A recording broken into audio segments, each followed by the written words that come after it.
Então, hoje nós vamos dar continuidade ao estudo do livro de Apocalipse e hoje nós vamos estudar o capítulo 19. Então, no capítulo 17, nós falamos sobre a grande prostituta, onde no começo do capítulo um anjo disse para João: venha comigo, eu lhe mostrarei o julgamento da grande prostituta, que governa sobre muitas águas, e essas águas, onde a prostituta governa, representam multidões de todas as nações e línguas. Essa mulher, ela representa a grande cidade que governa sobre os reis da terra. Ela estava montada em uma besta vermelha e vai chegar um momento em que a besta e os 10 chifres, que são os 10 reis, odiarão ela e a destruirão. E no capítulo 18, que nós já estudamos na semana anterior, é relatado a queda da Babilônia, que é essa cidade, a mãe das prostitutas e das abominações na terra, que é essa mulher que foi citado no capítulo 17, a grande prostituta. Lembrando que Babilônia é igual ao mundo, que anda na contramão dos princípios de Deus, certo? Então aqui eu recapitulei os capítulos 17 e 18, só para a gente agora poder voltar à linha do raciocínio e continuar no capítulo 19. Agora a gente vai entrar no capítulo 19. Versículo 1, Apocalipse, capítulo 19. Depois disso, aí eu abri um parênteses para explicar. Depois do quê? Depois da queda da Babilônia, que é o que falou no capítulo anterior. Ouvi algo semelhante ao som de uma grande multidão clamando: aleluia! Salvação, glória e poder pertencem ao nosso Deus. Seus julgamentos são verdadeiros e justos. Ele castigou a grande prostituta, que corrompia a terra com sua imoralidade, e vingou o assassinato de seus servos. Então agora já vamos para o versículo 7, que fala das bodas do Cordeiro. Eu vou pular aí o 3, o 4, o 5 e 6, mas depois vocês leiam. Mas agora eu vou para o 7. Apocalipse 19, versículo 7. Alegrei-nos, exultemos a ele, demos glória, pois chegou a hora do casamento do Cordeiro e sua noiva já se preparou. Ela recebeu um vestido do linho mais fino, puro e branco, porque o linho fino representa os atos justos do povo santo. Então vamos lá, explicar isso daqui. A noiva, ela representa a igreja. E gravem esse tipo de vestimenta que eu grifei aí da cor amarelo. Linho fino, puro e branco. Lembra que lá em Mateus, quando nós estudamos o capítulo 22, eu falei sobre a parábola das bodas do Cordeiro, sobre o banquete do casamento, vocês lembram? Então é justamente sobre essa parte que agora está aqui relatando em Apocalipse. Então, versículo 8, Apocalipse 19, fala das bodas do Cordeiro. É o casamento da noiva, que é a igreja, com Cristo. Aí no versículo 9, então quem ainda não assistiu esse vídeo de Mateus, do capítulo 22, depois vai lá no YouTube, procura lá no canal Metanoia na Gente, Mateus 22, que vai ter a explicação sobre essa parábola, para poder entender melhor. Aí no versículo 9 do capítulo 19, e o anjo me disse: escreva isto, felizes os que são convidados para banquete de casamento do Cordeiro. E acrescentou: essas são as palavras verdadeiras de Deus. Então caí aos pés do anjo para adorá-lo, mas ele me disse: não faça isso. Sou um servo como você e seus irmãos que dão testemunho de fé em Jesus. Adore somente a Deus, pois o testemunho a respeito de Jesus é a essência da mensagem revelada aos profetas. Então, olha só, João aqui, ele estava impactado com tudo aquilo que ele estava vendo, e aí ele foi se prostrar ao anjo, foi adorar o anjo, e o anjo falou para ele, o anjo repreendeu ele e falou: não faça isso, adore somente a Deus. Então aqui é enfatizado um dos mandamentos, lembra lá dos mandamentos que nós já estudamos? Que é somente para adorar a Deus. E é bem claro isso nos mandamentos, adorar somente a Deus. E aqui o anjo repreende João falando sobre isso, que não é para ter outros deuses. Então faz parte da nossa natureza, nós fomos criados para isso, é a nossa essência, o essencial é isso, adorar a Deus. O nosso mediador entre Deus é somente Jesus. É Ele que é o caminho, a verdade e a vida. Agora a gente já vai para o versículo 11, que vai falar do cavaleiro no cavalo branco. Viu o céu aberto e surgiu um cavalo branco. Seu cavaleiro se chama Fiel e Verdadeiro, pois julga e guerreia com justiça. Seus olhos eram como chamas de fogo, em sua cabeça havia muitas coroas. Nele estava escrito um nome que ninguém conhece, a não ser ele mesmo. Vestiu um manto encharcado de sangue. Aqui eu abri um parênteses para poder explicar isso. O sangue que havia nas vestes era de Jesus. Esse cavaleiro é Jesus. Então lembra, gente, quando foi aberto lá o primeiro selo, foi liberado também o cavaleiro no cavalo branco, mas aquele lá era o anticristo, porque era o próprio Jesus que estava abrindo os selos, liberando os 4 primeiros cavaleiros. E aquele primeiro era o anticristo. Mas aqui, em Apocalipse capítulo 19, agora está falando da segunda vinda de Cristo. Esse cavaleiro aqui é Jesus. E ele vestia um manto encharcado de sangue. Esse sangue é o sangue dele. É para confirmar que ele já veio como cordeiro. E agora, na sua segunda vinda, ele está vindo como leão. Agora ele vem representando o leão. Ele vem representando a justiça. Primeiro ele veio e se entregou como cordeiro, para que nós pudéssemos ser perdoados, ser salvos. Ele é o nosso salvador, nosso redentor, nosso resgatador. E agora ele vai vir com a justiça. Aí continuando esse versículo. E seu nome era a palavra de Deus. Então aqui mostra que Jesus, ele é o verbo encarnado. É o Jesus, aqui está confirmando que esse cavaleiro é o Jesus, é o verbo encarnado. Aí no versículo 14. Os exércitos dos céus, vestidos do linho mais fino, puro e branco, que a gente acabou de ler no slide anterior. Seguiam-no em cavalos brancos. Então lembra do versículo 8 que eu acabei de falar? A noiva, ela estava dando essa característica de vestimenta para a noiva, que é a igreja de Cristo. E ela, a noiva, se vestia com essa roupa, linho fino, puro e branco. Então o exército do céu, ele é composto por pessoas e não anjos.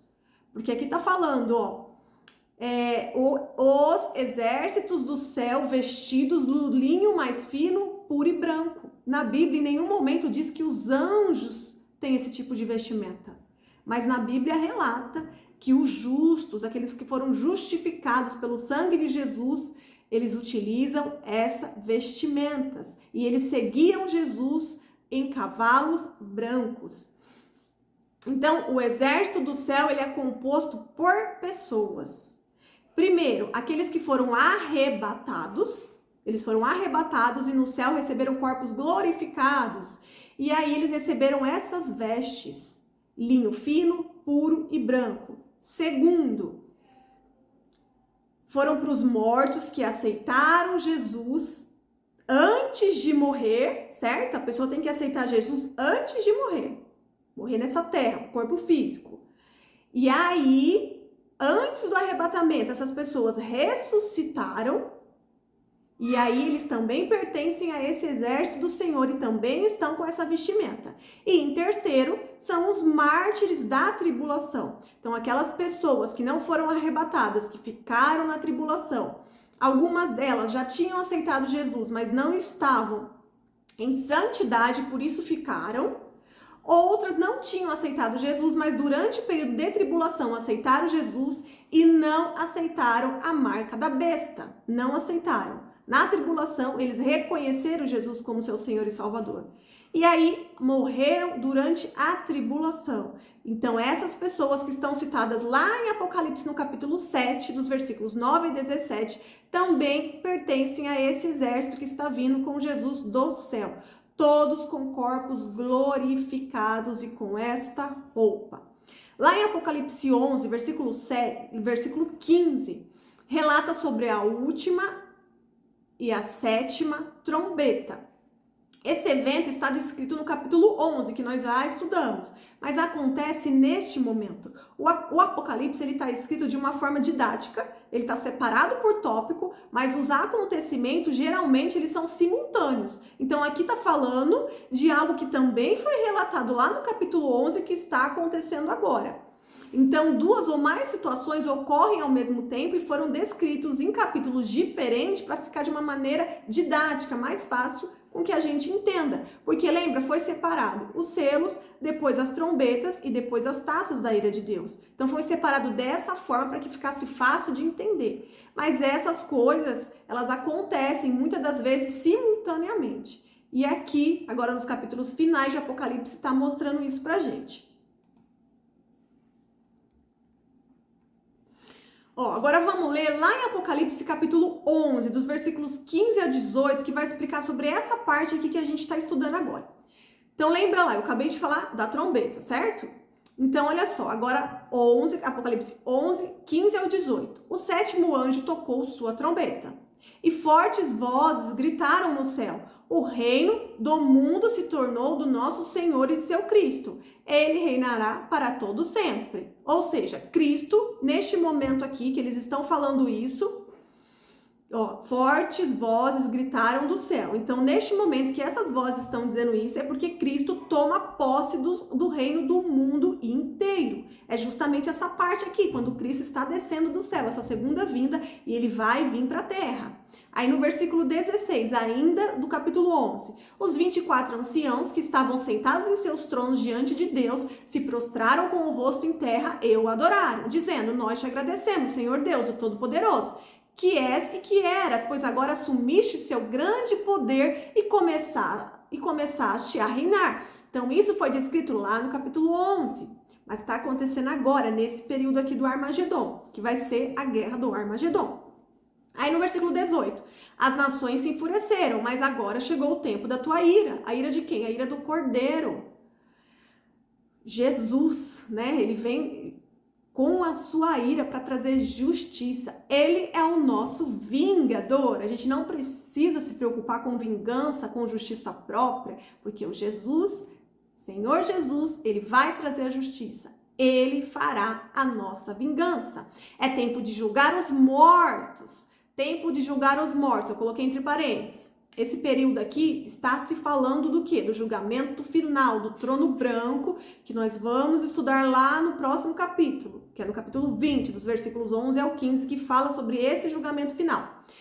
Terminando esse versículo, e de recompensar teus servos, os profetas, assim como teu povo santo e todos que temem o teu nome, desde os pequenos até os grandes.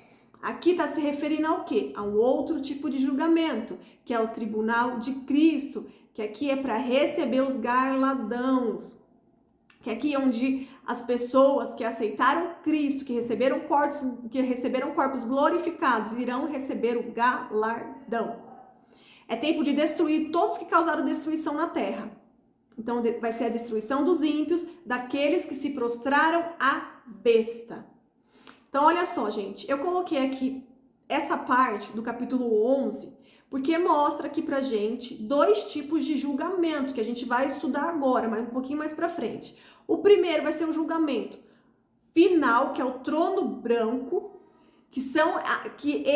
nesse julgamento estarão essas pessoas que eu falei anteriormente, que são os mártires, que são aqueles que estavam mortos, aceitaram Jesus antes de morrer, e antes do arrebatamento, eles ressuscitaram, eles receberam o corpo glorificado. Eles estavam mortos porque eles não tinham corpo, certo? Porque morreu aqui na terra, você vai em alma e espírito para o céu, aqueles que aceitaram Jesus. Mas não tem mais corpo, o corpo ele veio do pó aqui dessa terra, ele volta para o pó. Então, neste momento, os mortos ressuscitaram por quê antes do arrebatamento? Porque eles receberam o corpo glorificado.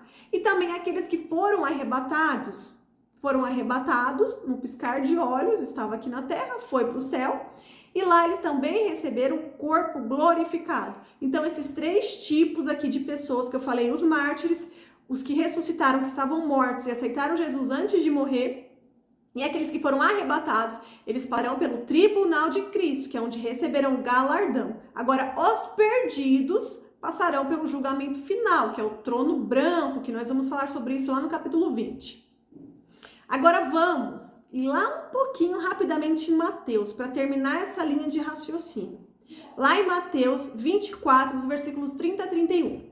Então, por fim, aparecerá no céu o sinal da vinda do Filho do Homem, e haverá grande lamentação entre os povos da terra. Eles verão o Filho do Homem vindo das nuvens do céu com poder e grande glória.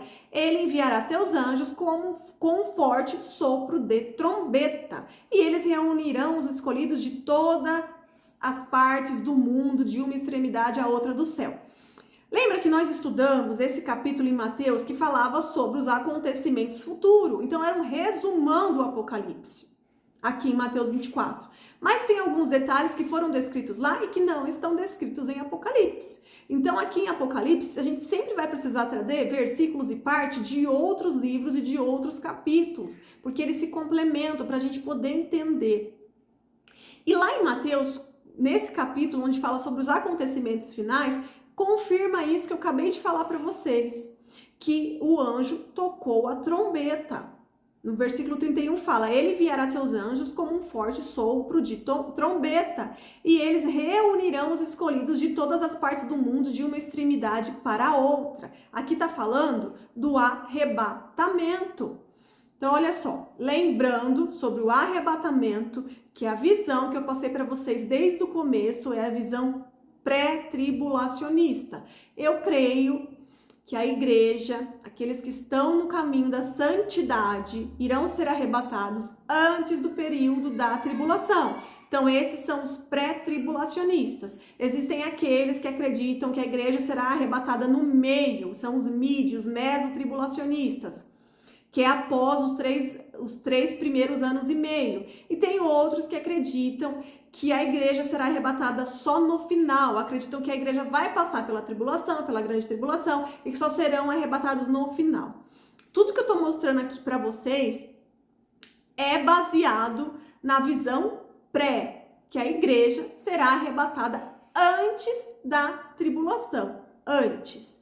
A igreja passará pelas dores de parto. Nós já estamos nas dores de parto, que é relatado lá em Mateus 24, mas a igreja não passará pela tribulação. É isso que eu entendi, portanto é essa visão que eu estou me baseando para poder aqui explicar para vocês, para poder compartilhar. Então olha só, vamos falar um pouco sobre a ressurreição, para a gente entender quando fala sobre a ressurreição dos mortos. Essa explicação está lá em 1 Tessalonicenses, capítulo 4. No versículo 13. Eu sei que agora parece estar um pouco confuso, porque eu estou misturando aqui várias partes de outros livros, mas no final vocês vão entender sobre o que eu estou falando, porque não está tudo escrito em Apocalipse. Então eu posso falar algumas coisas e aí vocês vão ficar pensando, mas onde que ela leu isso? Não está escrito em Apocalipse. Não, não está. Está em outros livros que complementam com o Apocalipse. Então olha só, 1 Tessalonicenses, capítulo 4, versículo 13. Agora, irmãos, não queremos que ignorem o que acontecerá aos que já morreram, para que não se entristeçam com aqueles que não têm esperança. Porque cremos que Jesus morreu e foi ressuscitado. Também cremos que Deus trará de volta a vida com Jesus todos os que morreram. Dizemos a vocês pela palavra do Senhor, nós, o que ainda estivermos vivos quando o Senhor voltar, não iremos ao encontro dele antes daqueles que já morreram, ou seja, antes do arrebatamento, terá a ressurreição dos mortos. Versículo 16, pois o Senhor mesmo descerá do céu com um brado de comando, com a voz do arcanjo e com o toque de trombeta de Deus. Primeiro, os mortos em Cristo ressuscitarão. Depois, com eles, nós, o que ainda estivermos vivos, seremos arrebatados nas nuvens ao encontro do Senhor dos ares. Então, estaremos com o Senhor para sempre. Por que eu coloquei essa parte? Porque em Apocalipse não está explicando isso. É nesse livro que está explicando sobre isso. Que primeiro os mortos que morreram em Cristo, aceitaram Cristo aqui na terra, eles ressuscitarão. E logo em seguida, os que estão aqui na terra, que são a igreja. Aqueles que estão no caminho da santidade, porque sabemos que alguns cristãos também não serão arrebatados. Aqueles que estão no caminho da santidade, eles serão arrebatados após a ressurreição daqueles que já morreram e que estão no céu. Mas eles estão sem corpos, eles estão mortos, fisicamente sem corpo, mas eles estão lá no céu, em alma e espírito. E nesse momento, eles receberão um novo corpo, o corpo glorificado. E os que estão aqui na terra, no caminho em santidade, que estão aqui na terra, em santidade, trilhando o caminho da santificação, obedecendo a Deus e seus princípios, serão arrebatados e lá no céu também receberão corpos glorificados. É isso que está explicando aqui. Uma coisa aqui que a gente precisa também entender. O arrebatamento é uma coisa e a segunda vinda de Jesus é outra. Então, eu creio que o arrebatamento vai ser lá no comecinho, no período das dores de parto, antes do período de tribulação, e a segunda vinda de Cristo acontece aqui em Apocalipse 19, que é no final. Jesus vem para a batalha no Armagedon. Essa é a segunda vinda de Cristo. Então, baseado nisso, para a gente poder entender aqui, para ficar mais claro, a gente vai voltar rapidinho lá no capítulo 4 de Apocalipse, que nós já estudamos. Lembra que lá no capítulo 4, no versículo 1, João fala: então olhei, vi uma porta aberta no céu e a mesma voz que eu tinha ouvido antes falou comigo com toque de trombeta. Por isso que tocará a trombeta, os mortos ressuscitarão e a igreja que está em santidade será arrebatada. É a esse toque de trombeta. A voz disse: suba para cá, eu lhe mostrarei o que acontecerá depois dessas coisas. E no mesmo instante fui tomado pelo Espírito e vi um trono no céu e alguém sentado nele. Aquele que estava sentado no trono brilhava como pedras preciosas, como jaspe e jardônio. Um arco-íris com um brilho semelhante à de esmeralda circundava seu trono. Ao redor havia 24 tronos, nos quais sentados 24 anciãos. Estavam todos vestidos de branco e usando coroas de ouro na cabeça. Aqui vocês... Lembra aqui, gente, que aqui não tá falando que eles estão usando linho fino. Tá falando, nos quais estavam sentados 24 anciãos, que estavam todos vestidos de branco, usando coroas de ouro na cabeça. Mas não tá falando com aquelas características de linho fino. Não tá falando isso. Então, ao meu entender, antes da tribulação ocorrerá o arrebatamento. E o arrebatamento, ao meu entender, vai ser justamente assim como aconteceu com João. O João, ele foi arrebatado em espírito, o corpo dele ficou aqui, e ele foi arrebatado em espírito para o céu. E foi lá que ele teve todas as visões. E através disso, dessas revelações, que ele escreveu e ficou tudo aqui anotado pra gente no livro de Apocalipse, que é o livro da revelação, certo? Então, os que morrerem e aceitaram Jesus antes de morrer, isso a gente precisa entender. A pessoa precisa aceitar Jesus em vida, aqui na terra. Aí ela morre, certo? Aí ela vai para o céu em alma e espírito. Mas seu corpo, não existe corpo. E por isso que antes do arrebatamento, ao soar da trombeta, que é essa trombeta que está aí escrita em Apocalipse capítulo 4, ao soar desta trombeta, os mortos ressuscitarão e aí os que estão aqui na terra em santidade serão arrebatados. Estaremos lá no céu com o corpo glorificado, vestidos com essa roupa de linho fino, puro e branco, que representa atos justos, como a gente acabou de ler. Então, fomos justificados pelo sangue de Jesus. Jesus pagou alto preço lá na cruz. Nós fomos justificados pelo sangue dele. Lá no céu, nós passaremos pelo tribunal de Cristo, que é o Bimar. Esse tribunal é somente para os salvos, onde receberemos o galardão, recompensa. Então, esse tribunal para os salvos é onde receberemos as recompensas. Porque como você viverá no céu é definido pelas suas obras aqui da terra. Olha só que tema interessante, olha só que assunto interessante. Então, no céu não existe regime socialista.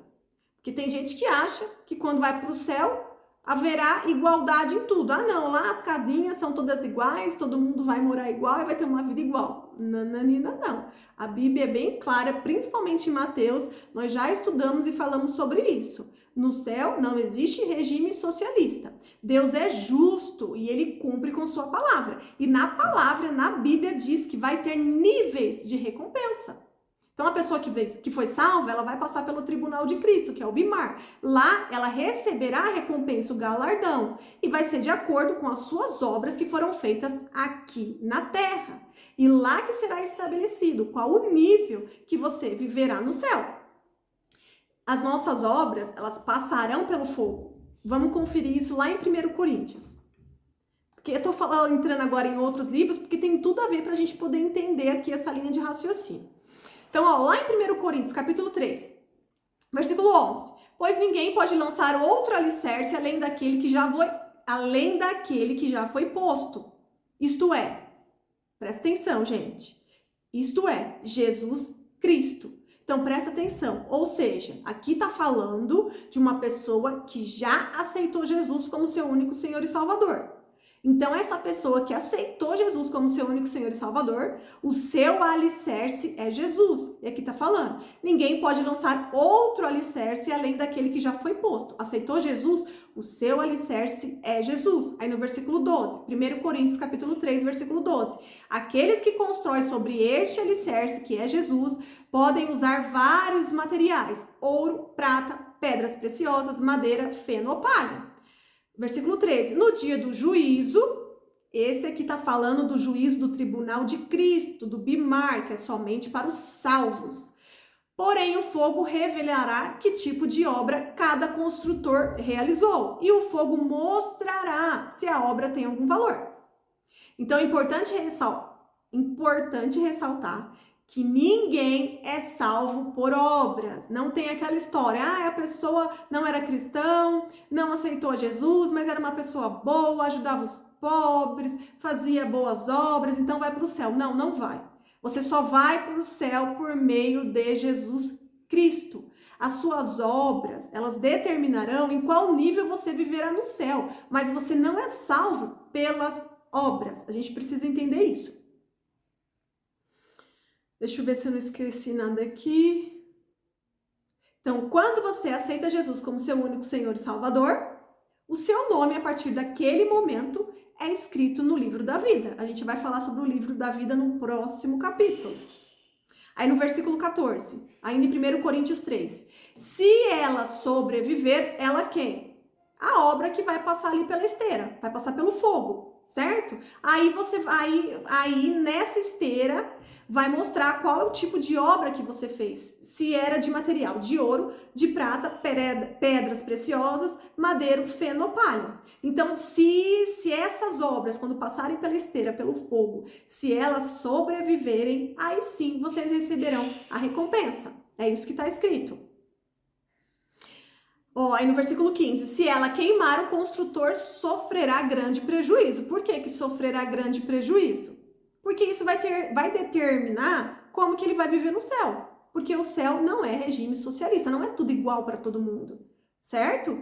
Mas será salvo. Porque aqui está falando, vai que a pessoa passa todas as obras dela pela esteira e tudo é queimado, porque as obras dela só foram feitas com feno, madeira e palha. Porque se for de feno, madeira e palha, passou pelo fogo, queimou. Agora, se as suas obras foram de ouro, pratas ou pedras preciosas, vai passar pelo fogo, vai refinar e não vai queimar, vai receber galardão. É isso que está falando. Mas mesmo se as suas obras aqui na terra queimarem quando passar lá, pela suposta esteira, que eu tô falando isso só pra gente, só uma metáfora para ficar mais fácil de entender, quando passarem por lá, mesmo se as suas obras foram todas queimadas, mesmo assim você continua salvo. Por quê?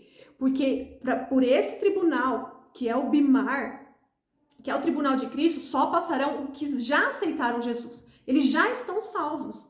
As suas obras passarão pelo fogo para determinar a sua recompensa, o seu galardão. Mas mesmo se tudo for queimado, você não perde a salvação. Você já está salvo. Isso aqui vai determinar o nível que você viverá no céu, certo? Então, aquilo que for de madeira, de feno ou palha, será queimado. Mas mesmo assim, precisamos ressaltar, a pessoa ela continua salva, ela não perde a salvação aqui no Bimar, no tribunal de Cristo. E precisamos ressaltar, no céu não existe regime socialista, não é igual. A maneira com que você vive na terra, o que você faz na terra, a sua vida em santidade na terra, vai determinar como você viverá no céu. Então não basta fazer aqui na terra o que é certo, Não basta fazer obras aqui na terra. A gente tem que fazer com a motivação certa. E a motivação correta é para a glória e honra de Deus. E não para que eu seja glorificado. Então, quando você faz alguma obra, quando você faz um ato de bondade aqui na terra, mas porque você quer ser glorificado, porque você quer mostrar para os outros que você está fazendo alguma coisa boa, porque você quer glória, porque você quer se aparecer, porque você quer ser ali levantado para que as pessoas digam, olha como é aquela pessoa boa, olha, ela ajuda os pobres. Se você fez com essa intenção, quer dizer então que o tipo de material da sua obra é de madeira, palha e feno. Agora, quando você faz a obra aqui na terra, sem intenção nenhuma no coração de se engrandecer pelo aquilo que você está fazendo, é porque o material que você está utilizando é de ouro, prata e pedras preciosas. Vai passar pelo fogo e não vai queimar. E aí você vai receber o galardão, a recompensa nesse bimar, nesse tribunal de Cristo. É isso que está explicando aqui em 1 Coríntios 3. E lembra, gente, que lá em Mateus tem uma parte que fala bem sobre isso. Lá ensina a gente que aquilo que você faz com a mão direita, nem a sua mão esquerda precisa saber. Porque a sua motivação, ela tem que ser por você ser instrumentos na mão de Deus. Porque se você for usado como instrumento nas mãos de Deus, você vai estar fazendo aquilo para a glória de Deus, e não para a sua glória, e não para te engrandecer. É para engrandecer Deus. Então ninguém precisa ficar sabendo. Por isso que Mateus, ele explica isso. Lá no Evangelho de Mateus está escrito isso, mas quem explica é Jesus. Tudo que sua mão direita fizer, a sua mão esquerda não precisa ficar sabendo. Porque você está sendo usado como instrumento nas mãos de Deus. É para a glória de Deus e não é para você ser engrandecido. E aqui também deixa claro que este é o motivo pelo qual ninguém é salvo pelas obras. Porque as pessoas que fazem obra aqui na terra, sem ser cristã, sem aceitar Jesus, não tem como dizer que está fazendo a obra para a glória de Deus, porque ela não aceita Jesus, ela não aceita Deus, ela não é cristã. Então, ela não está fazendo para a glória de Deus, ela está fazendo para a glória dela, para que ela se engrandeça, certo? Ninguém é salvo pelas obras. A pessoa é salvo por meio de Jesus Cristo. Foi Ele que pagou o preço lá na cruz. Ele nos resgatou. Foi Ele que pagou o alto preço por nós lá na cruz. A outra coisa que é importante aqui ressaltar. O catolicismo, eles têm aquela parte que ensina sobre o purgatório. Só que se você for ler na Bíblia, a Bíblia inteira não fala sobre purgatório. Tem alguns livros apócrifos que mencionam alguma coisa parecida, mas são livros apócrifos que não foram considerados inspirados pelo Espírito Santo. Até mesmo porque algumas coisas que estão nos livros apócrifos, eles contradizem o que está escrito nos outros livros que são inspirados pelo Espírito Santo. É por isso que o protestantismo, que são os evangélicos, não utilizam os livros apócrifos, utilizam só para estudo da parte histórica, mas não como inspirados pelo Espírito Santo. E na Bíblia, dentre os livros que foram inspirados pelo Espírito Santo, não cita purgatório. Por quê? Porque muitos acreditam que no purgatório, mesmo as pessoas que morreram sem aceitar Jesus, que morreram não sendo cristãs, elas têm uma outra chance lá no inferno. Então, elas morrem, vão lá para o inferno por purgatório, e depois, quando chegar essa parte do tribunal, elas têm a possibilidade de ir para o céu. Mas não existe isso, gente. Isso daí é antibíblico, não está escrito isso na Bíblia. Então, se você não aceitou Jesus aqui na terra, morreu, vai para o inferno. Isso é fato. E indo para o inferno, você vai passar pelo juízo final, que a gente vai falar depois. Mas esse daqui, que é o bimar, que é o tribunal de Cristo, é só para os salvos. Então, se a sua obra queimou porque não foi feita com a motivação certa, você será salvo do mesmo jeito. Agora, se a sua obra foi feita aqui na terra com a motivação certa, você receberá recompensas e o seu nível será superior lá no reino dos céus. E isso, gente, é de acordo com a motivação. Tem algumas igrejas ainda protestantes que dizem que você pode comprar uma mansão celestial, que você pode aqui na terra comprar tijolinhos com dinheiro. Isso é mentira, gente. Isso é engano. Não está escrito isso também na Bíblia. É mentira. Não existe isso. Nada aqui você se compra com dinheiro, com moeda lá no céu. Você é salvo por meio de Jesus. Ponto final. Agora, o nível que você vai viver lá no céu é determinado pelos seus atos aqui na terra, de acordo com a motivação que você os faz. É isso.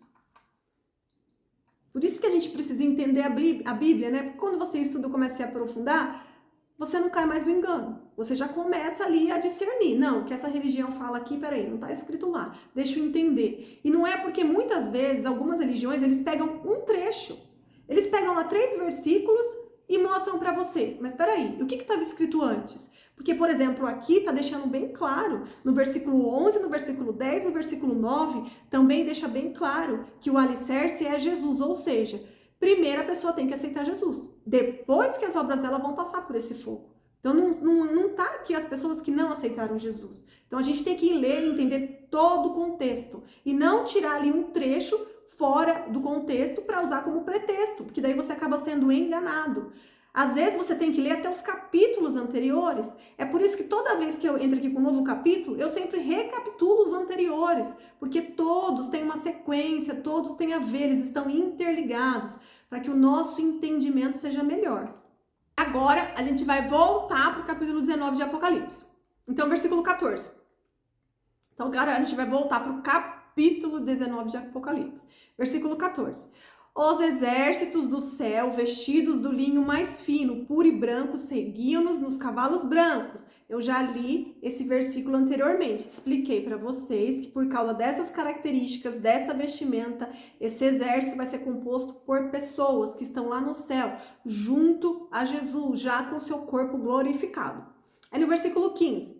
De sua boca saiu uma espada afiada para ferir as nações. Então, olha só, uma só palavra, uma espada afiada que vai sair da boca de Jesus, pronto, os inimigos morrerão e cairão duro no chão. Ele as governará com cetro de ferro e esmagará as uvas no tanque de prensar da furiosa ira de Deus, o Todo-Poderoso. Então, lembra que nós já falamos sobre essa parte de esmagar as uvas? Lá no capítulo 14, que falava sobre a colheita, sobre a foice, que são os inimigos, aqueles que aceitaram a marca da besta, que se prostraram para a besta, que serão esmagados. Aqueles que se aliaram à besta, nesse aqui, na parte da colheita, que a gente já estudou lá no capítulo 14, serão esmagados. E está aqui falando agora no capítulo 19. Versículo 16. Em seu manto, na altura da coxa, estava escrito o nome: Rei dos Reis e Senhor dos Senhores. Então viu um anjo em pé no sol, gritava para as aves que voavam no ponto mais alto do céu: venham, reúnam-se para o grande banquete que Deus preparou. Aqui está falando de que banquete? Do banquete dos corpos que estão mortos. Aqui está falando, gente, que os inimigos morreram e o anjo está gritando para os abutres, para os urubus, comerem a carne dos corpos lá das pessoas que morreram. Aí no versículo 18, venham e comam carne dos reis, dos generais e dos fortes guerreiros, dos cavalos e de seus cavaleiros, de toda a humanidade, escravos e livres, pequenos e grandes. Aqui tá falando com um tom irônico, né? Eles morreram, Jesus tirou a espada da boca com uma só palavra, pá, os inimigos aliados de Satanás, das bestas, caíram duro no chão. E aqui tem um tom irônico, né? Essa voz gritava, vem, né, os abutres e os urubus, vem aqui comer que tem um monte de carne aqui no chão para vocês. Um monte de mortos, né? Aí no versículo 19, depois vi a besta e os reis da terra e seus exércitos reunidos para lutarem contra aquele que montava no cavalo e contra seu exército. Então, presta atenção, tava o povo daqui da terra, aqueles que são aliados com o dragão, com as 2 bestas, todos armados, preparados para a luta contra o cordeiro e seu exército. E Jesus vem com o seu exército do céu, simplesmente tira a espada da boca e o povo cai duro no chão. E tá todo mundo aqui com seu poder bélico, armados até os dentes, achando que vai vir um exército lá do céu com metralhadora e tudo mais. Não, não, não, não. É só a espada de Jesus, tira da boca e pá, mata todo mundo. Esse sim é o cavaleiro, é Jesus Cristo. Ele tá vindo do céu com o seu exército. Tem até aquela musiquinha da Galinha Pintadinha, né? Que às vezes meu filho ouve. Aí tem até uma paródia que fala, né? Pocotó, pocotó, pocotó, pocotó. Agora é Jesus Cristo, agora é Jesus Cristo. Por quê? Porque lá no começo que a gente falou do primeiro cavaleiro, era o anticristo. Mas agora sim, ele tá vindo do céu com o seu cavalo. Pocotó, pocotó, pocotó. E agora sim, é Jesus Cristo. Ainda no capítulo 19 de Apocalipse, versículo 20. Mas a besta foi presa e com ela o falso profeta que fazia sinais em seu nome, sinais que enganaram todos que haviam recebido a marca da besta e adoraram sua estátua. Tanto a besta como seu falso profeta foram lançados vivos no lago de fogo que arde com enxofre. Então, olha só, foi lançado nesse lago de fogo, esse lago de fogo foi inaugurado pela besta. Vamos ler aqui de novo para não confundir. Mas a besta foi presa e com ela o falso profeta que fazia sinais em seu nome. Então a besta, a primeira besta que é o anticristo, mais a segunda besta que é o falso profetas. Tanto a besta como seu falso profeta foram lançados vivos no lago de fogo. Então eles dois que inauguraram o lago de fogo, que arde com enxofre, que também é o inferno. Eles foram enviados para lá, as duas bestas, certo? Mas o dragão não foi enviado para lá. Vamos prestar atenção. Aí no versículo 21, todo o exército foi morto. Então aquele exército aqui do dragão, do anticristo, do falso profeta, foi morto com a espada afiada que saía da boca daquele que montava no cavalo branco.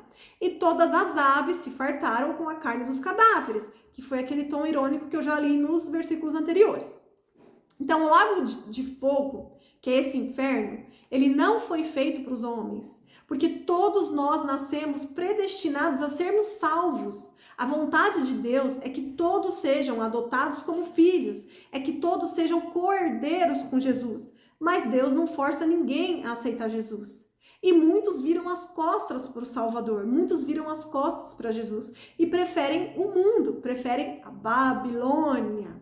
Muitos preferem prestar serviço para Satanás.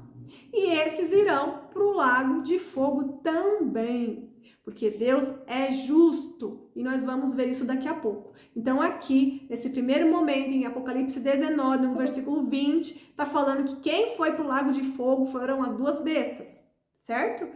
O anticristo e o falso profeta.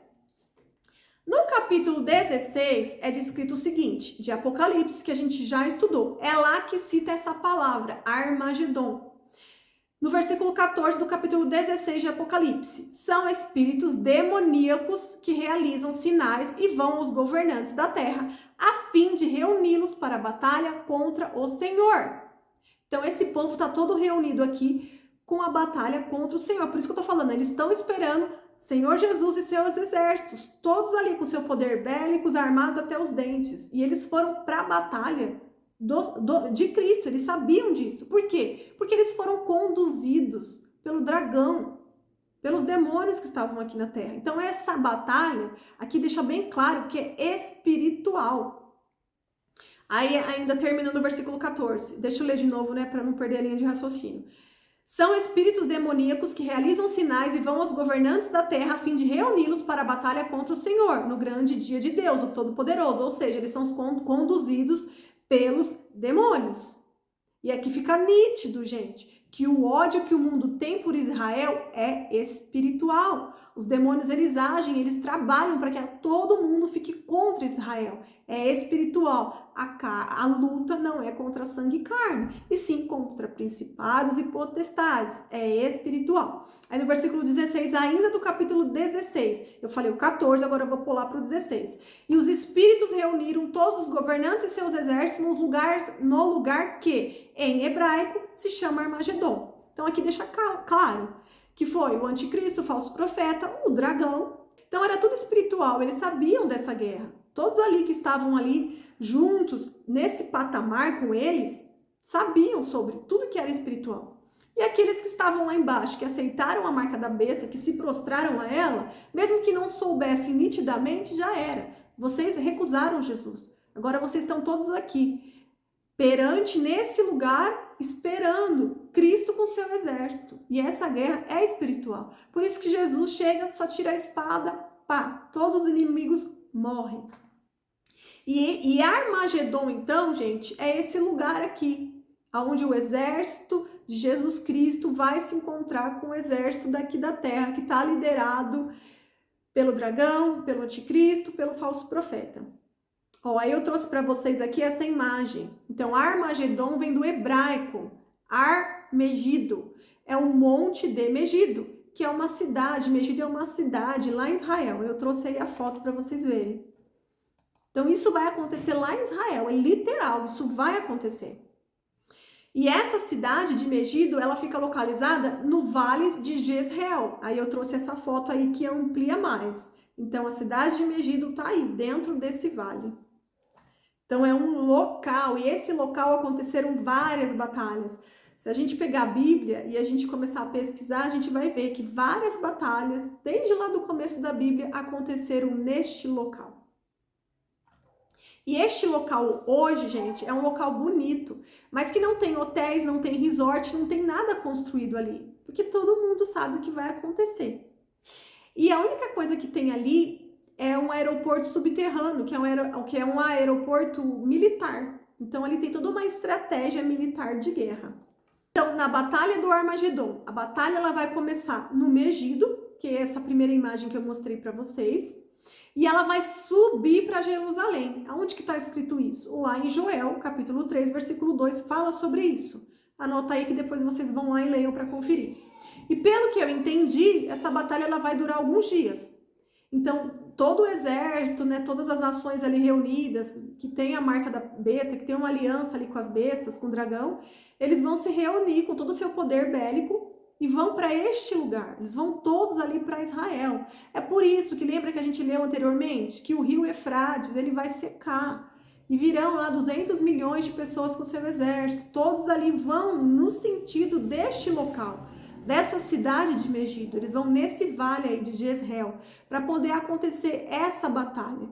Então, na cruz, ocorreu a vingança espiritual. Jesus vingou ali, mas na parte espiritual, onde fomos libertos do pecado, fomos comprados pelo sangue de Jesus. Depois que Jesus morreu e ressuscitou, não, desculpa, gente, lembra? Depois que Jesus morreu, ele só ressuscitou ao terceiro dia. E aonde que ele foi nesse período, antes da ressurreição? Ele foi lá no inferno.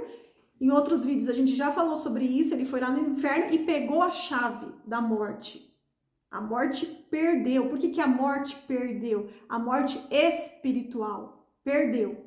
Agora, as pessoas que morrem em Cristo Jesus, elas têm direito ao reino de Deus, à eternidade na presença de Deus. Então, ali Jesus na cruz, ele venceu a morte espiritual. Quem aceita Jesus entrará na eternidade, estará na presença de Deus. E aquele que não aceita irá para o inferno. O inferno é o quê? A ausência de Deus. E aqui em Apocalipse ocorre a vingança na terra. Então, primeiro na cruz ocorreu a vingança espiritual, onde Jesus desceu lá, catou a chave, a morte perdeu, não tem mais poder sobre nós, certo? Fomos libertos do pecado, simplesmente é só você aceitar Jesus e andar em santidade. E aqui em Apocalipse agora acontece a vingança na terra, onde Jesus vem pisar aqui na terra, é sua segunda vinda. Então a primeira, ele veio como cordeiro, ele se entregou, e agora ele vem como leão, porque ele vem trazer justiça na terra, ele não é mais o cordeiro, as suas vestes têm o sangue salpicado, é para mostrar, ele já veio como cordeiro, mas agora ele vem como leão, é para mostrar que aquele sangue foi o sangue que nos salvou, que nos libertou, que nos resgatou, ele é o nosso redentor.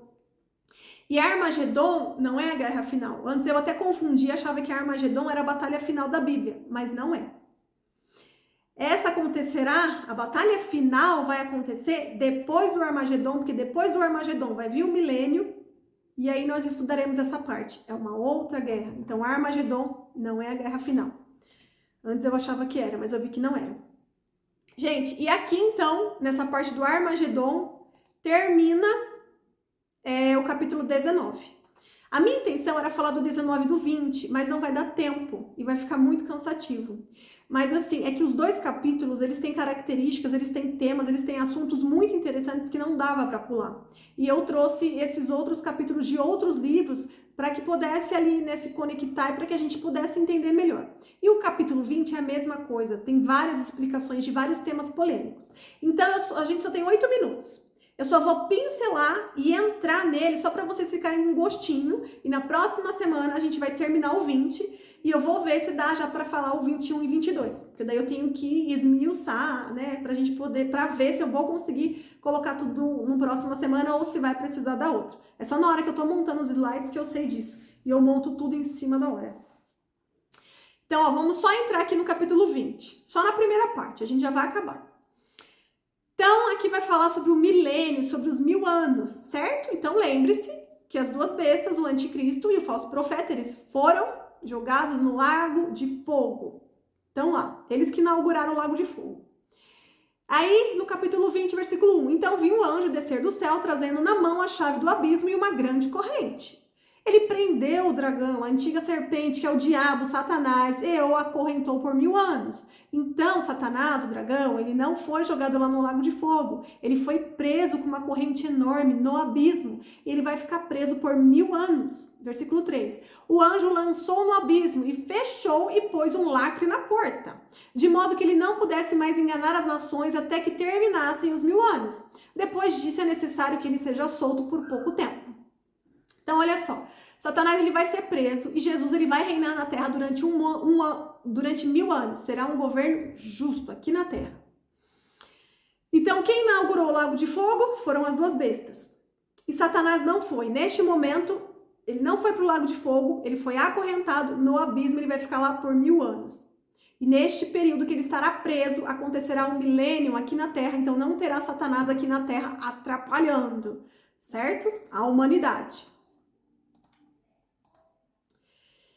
Agora, vou dar uma introdução na parte do julgamento final. Esses versículos que eu li são os versículos iniciais do capítulo 20. Como eu falei para vocês sobre o Bimar, o Tribunal de Cristo, que serão para as pessoas que estão salvas, eu vou dar só uma pincelada no julgamento final, que são para aquelas pessoas que não foram salvas, para as pessoas que foram para o inferno. Então vamos só entender uma coisa aqui rapidamente. Hoje, quem morre vai em espírito e alma pro céu, aquele que aceitou Jesus. Certo? Aí no período, depois do início ali das dores de parto, antes do arrebatamento, os mortos ressuscitarão, que são essas pessoas que estão lá no céu, elas receberão um corpo glorificado. Acontecerá o arrebatamento, quem foi arrebatado vai para o céu, vai ter corpo glorificado. E os mártires que morrerem durante o período de tribulação, morreu, não aceitou a marca da besta, aceitou Jesus durante a tribulação, morreu, é mártir, vai para o céu, também terá corpo glorificado. Essas pessoas estarão no Bimar, certo? Que é aquele tribunal de Cristo que eu te falei, que é para galardão, que é para recompensas, que vai determinar o nível que você viverá no céu. Agora aqui, no capítulo 20, nos versículos 11 ao 15, vai falar do julgamento para aqueles que não foram salvos, certo? Na próxima semana eu vou esmiuçar melhor e vou explicar, mas só para dar uma pincelada. Então, só para a gente terminar aqui a linha de raciocínio. Então, essas pessoas que não foram salvas, que já morreram e não aceitaram Jesus, essas pessoas, as pessoas que são perdidos desde Adão, lá desde Adão, que não seguiam os princípios de Deus, porque ainda não tinha Jesus, certo? Só teve depois. Depois de Jesus, aquelas pessoas que não aceitaram Jesus, todas essas estão no inferno. O inferno que essas pessoas estão hoje é o Hades, que é um inferno temporário. Porque depois desse julgamento aqui, que fala no capítulo 20, a partir do versículo 11, essas pessoas serão lançadas no inferno eterno, que é o lago de fogo, onde já foram as duas bestas que elas inauguraram, certo? Então, morreu hoje, tudo certo, aceitou Jesus? Vai para o céu. Morreu hoje, não aceitou Jesus? Vai para o inferno, vai lá para o Hades, que é o inferno temporário. E quem é que vai passar por esse julgamento aqui, que é o trono branco, que é o julgamento final? São essas pessoas que são perdidas desde Adão, depois de Jesus, que morreram e não aceitaram Jesus. Também todos os salvos vivos que se converteram na tribulação, mas que não morreram, não são os mártires, certo? Não aceitaram o sinal da besta, então por isso eles não morreram quando Jesus tirou a espada. E eles se converteram durante a tribulação. Eles vão entrar no milênio, mas eles não terão corpos glorificados. E eles também estarão nesse julgamento. E para todos que estiverem no milênio, porque pessoas nascerão durante o milênio, certo? E essas pessoas também não terão corpos glorificados. Essas pessoas também passarão por esse julgamento final. Então, no milênio, terá pessoas com corpos glorificados, e terão pessoas com corpos normais, que não são glorificados. Aqueles com corpos glorificados, de acordo com seu galardão, eles serão determinados ali por Jesus Cristo. E essas pessoas também ajudarão a Jesus a governar na terra. Elas terão cargos de confiança. Assim como hoje existem os políticos, a terra é enorme. Essas pessoas com corpos glorificados que irão ali governar com Jesus. Jesus é o líder, ele é o rei. E essas pessoas ali auxiliarão Jesus no governo durante o milênio. Mas depois disso ainda tem muita história para contar. Nos capítulos 20, 21, 22. Então tá bom. Aqui eu tentei colocar todas as dúvidas que eu sempre tive, que são muitas dúvidas, né? E quando morre, vai para onde? E depois que morre, tem possibilidade de ser salva? Aqui a Bíblia deixa bem claro tudo isso. E aí eu consegui aqui esclarecer essas dúvidas que eu tinha, que eu creio também que são as dúvidas de muitas pessoas. E aí nos próximos encontros a gente vai esclarecer mais dúvidas, que é bem interessante, tá bom? Então eu vou terminar aqui orando, e se derrubar aqui 1 minuto, vocês continuem aí e terminem a oração na casa de vocês, tá bom? Obrigada, Senhor, obrigado por este momento, papai, obrigado por tantas revelações, obrigada, Jesus, porque graças ao seu sacrifício naquela cruz, pudemos ser salvos, Senhor. Ó, papai, que o seu Espírito Santo nos convença do pecado, para que a gente ande em santidade, papai, queremos ser arrebatados, Senhor, queremos ter corpos glorificados, Senhor, queremos governar com Cristo aqui na terra durante um milênio, Senhor. Oh, papai, sabemos que somos falhos e pecadores, Senhor, e que sem ti não somos nada, Senhor. Nos prostramos perante a ti, Senhor. Adoramos somente a um Deus. Reconhecemos Jesus como o nosso único Senhor e Salvador. Escreve, Senhor, o nosso nome no livro da vida, Senhor. Muito obrigado, papai, por este momento. Eu peço, Senhor, dê livramentos, papai, frustre todos os planos do inimigo que tenham tentado contra a vida de todas essas pessoas que estão aqui ouvindo, papai, a sua palavra. Muito obrigada, Senhor, muito obrigada. Guarda, Senhor, a entrada e a saída de cada um, Senhor. Nos livre, Senhor, de todo o mal. Somos selados pelo Espírito Santo. Tem sangue de Jesus no umbral da porta de cada um que está aqui ouvindo, Senhor. Somos protegidos, papai. Decidimos ser os escolhidos, Senhor. Muito obrigado, papai. Muito obrigado. Obrigada, Jesus. Muito obrigada, Espírito Santo do Senhor. Em nome de Jesus, amém. Amém, Senhor. Muito obrigada. Deus abençoe e até a próxima semana, se Deus quiser.